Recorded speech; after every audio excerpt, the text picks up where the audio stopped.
Hey, I'm Cesarz and I'm a world long drive competitor.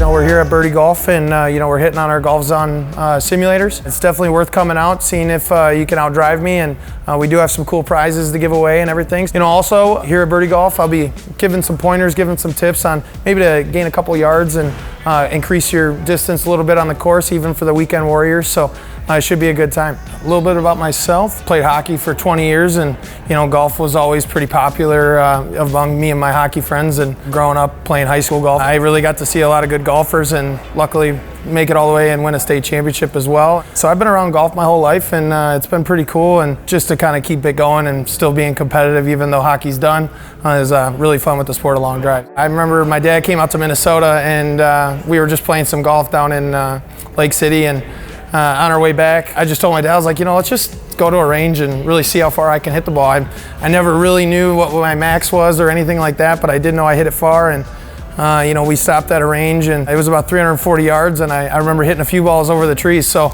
I was like, I looked at my dad and I was like, I really don't know many people that on this planet that can do something like that. So that was kind of the origin, and that's what kind of made me look into it, and that's how it all started. I started competing in 2017. My first one was the Bluff City Showdown, I believe, in Memphis. From there, I took first in my first local qualifier, and I learned a lot of lessons along the way. Learned to not hit so many golf balls on the day of an event. All in all, it was really fun, and that was a great starting point.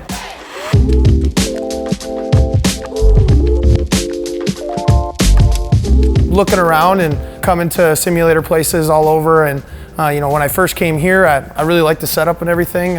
When you do long drive, a big piece is the numbers and the datas and things like that, and I really like to be able to see those kind of things. So when I came here with some friends and family, I thought it was awesome. When it comes to the simulator and using it to prepare, it's very important. I mean, just to go to a range and just to bang on golf balls all day long is only so valuable. To actually see the data, see what your ball is doing and why it's doing what it's doing is a big piece for me, and it was definitely kind of next level step for me because I never really did that. So once I started to learn a little more about the data and use it to my advantage, it really goes a long way when you're looking at spin, attack angle, launch angle, things like that. So I'm a big fan of being able to see my numbers and not focus so much on the flight of the ball, but to see what it's doing and how it's reacting. Outside, when I'm going to a range, I get kicked off of a lot of ranges because either the head pro or somebody will report me or something like that, and it's funny when it happens, but obviously that's not something I want to be doing every day when I go hit the range. So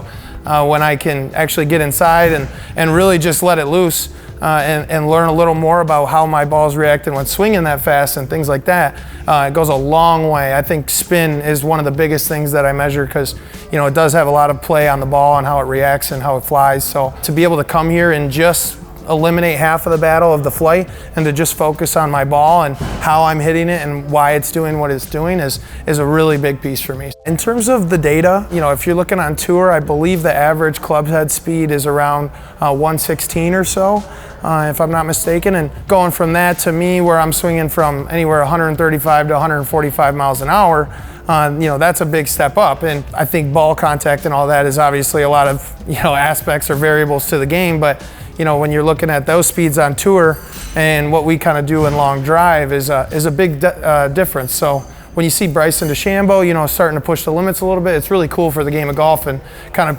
lets people into the world of long drive a little more because he's working with a lot of long drivers. Speed is great, and everything kind of speed related is obviously a big crucial piece to hitting the ball far, but I honestly think that hitting the ball square, hitting the ball in the middle of the face is the most important thing, because even though you're getting faster, if you're not hitting it square, are you really hitting the ball much farther? I'd like to argue that. Hitting the ball in the center of the face is one of the most important things, whether it's regular golf or long drive. Simulators are a big piece for me, something that I really branched out. When I first started long drive, I was just going to the range, I was just banging on golf balls trying to get the best result, and I didn't really know how I was getting there. When I kind of jumped into the simulator world, it was a big step up for me. I really got to see why my ball is doing what it's doing, how to make those corrections and things like that. So I think that has been the biggest piece for me in growing in the sport of long drive, to see my data, to see how that ball moves and how it reacts to your club.